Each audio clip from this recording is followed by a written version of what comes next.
আসসালামু আলাইকুম। অবিরাম বাংলার সংবাদে সবাইকে স্বাগত জানাচ্ছি। আমি নাইম ফাথম মুবিন। শুরুতেই বিআরবি কেবলস সংবাদ শিরোনাম। জানিয়ে দেব সর্বশেষ আপডেট বাংলা সংবাদ। শুরুতেই জানাবো বিএনপি জামায়াত ঐক্যের আহ্বান হাসনাত আব্দুল্লাহর। এদিকে ডিসেম্বরে ঢাকায় ভারত বাংলাদেশ উচ্চ পর্যায়ের বৈঠক, থাকছে বিস্তারিত প্রতিবেদন। আরও থাকছে ৭১-এ অপরাধ প্রমাণ হলে জাতির কাছে ক্ষমা চাইবে জামায়াত। এতক্ষণ শুনছিলেন সংবাদ শিরোনাম, এখন থাকছে বিস্তারিত।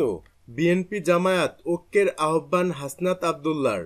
বিএনপি জামায়াত ঐক্যের আহ্বান জানিয়েছেন বৈষম্য বিরোধী ছাত্র আন্দোলনের সমন্বয়ক এবং বৈষম্য বিরোধী ছাত্র আন্দোলনের কেন্দ্রীয় আহ্বায়ক কমিটির আহ্বায়ক হাসনাত আব্দুল্লাহ। তিনি মঙ্গলবার মধ্যরাতে ফেসবুকে এক পোস্টে এ আহ্বান জানান।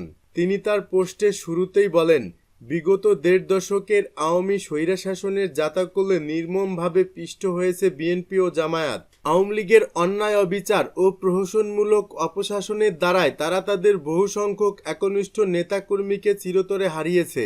গণতন্ত্র, ভোট অধিকার ও মানবাধিকার হরণসহ সব ধরনের অন্যায়ের বিরুদ্ধে অবস্থান নেওয়ার কারণে বিগত দিনগুলোতে দল হিসেবে বিএনপি ও জামায়াতের উপর আওয়ামী লীগ চালিয়েছে নির্মম অত্যাচারের খড়গ।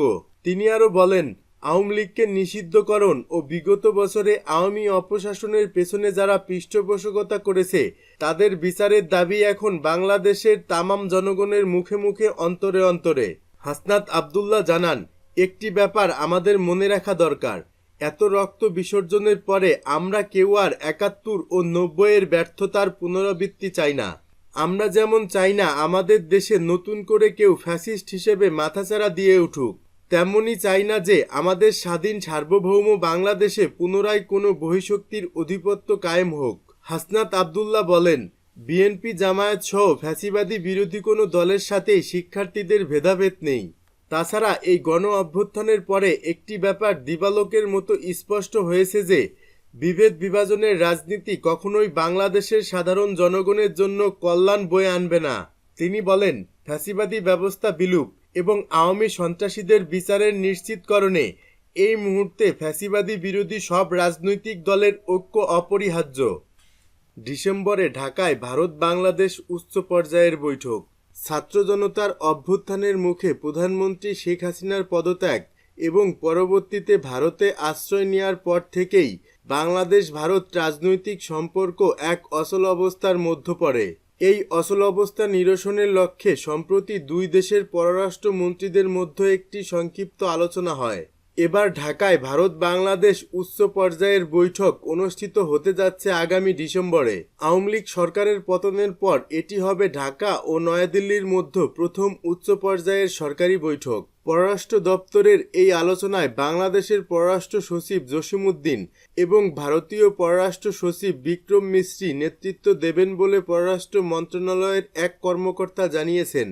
পররাষ্ট্র মন্ত্রণালয় বৈঠকের জন্য প্রয়োজনীয় এজেন্ডা প্রস্তুত করেছে এবং এ বিষয়ে আজ বুধবার আন্তঃমন্ত্রণালয় প্রস্তুতিমূলক বৈঠক অনুষ্ঠিত হবে বলে জানিয়েছেন ওই কর্মকর্তা।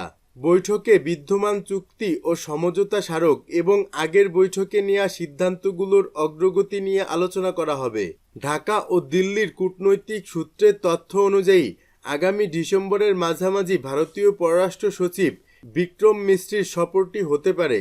এখন সফরের দিনক্ষণ ঠিক করা নিয়ে দুই পক্ষে কথা হচ্ছে। আওয়ামী লীগ সরকারের পতনের পর ভারত বাংলাদেশ কিছুটা টানাপোড়েনের মধ্যে, বিশেষ করে ভারতের পক্ষ থেকে সাবেক প্রধানমন্ত্রী শেখ হাসিনাকে আশ্রয় দেওয়ার ঘটনা। 17 নভেম্বর জাতির উদ্দেশ্যে দেয়া ভাষণে বাংলাদেশের প্রধান উপদেষ্টা অধ্যাপক মোহাম্মদ ইউনূস বলেছেন, শেখ হাসিনাকে ফেরত চাওয়ার বিষয়ে ঢাকা নয়াদিল্লির কাছে আনুষ্ঠানিকভাবে আবেদন করবে। সরকার পরিবর্তনের পর ভারতীয় হাই কমিশন বাংলাদেশি পর্যটকদের ভিসা ইস্যু সীমিত করেছে।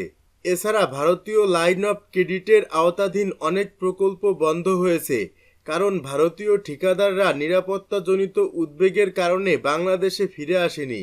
এদিকে পররাষ্ট্র উপদেষ্টা তৌহিদ হোসেন জানিয়েছেন, ঢাকায় সাম্প্রতিক বছরগুলোতে নয়াদিল্লির সঙ্গে স্বাক্ষরিত চুক্তি ও সমঝোতা স্মারক মূল্যায়ন করা হবে। অন্তর্বর্তী সরকারের উপদেষ্টারা উল্লেখ করেছেন, ভারতীয় কিছু গণমাধ্যম বাংলাদেশে সংখ্যালঘুদের উপর হামলার ঘটনা অতিরঞ্জিতভাবে উপস্থাপন করেছে, যা দ্বিপাক্ষিক সম্পর্কের জন্য ইতিবাচক নয়।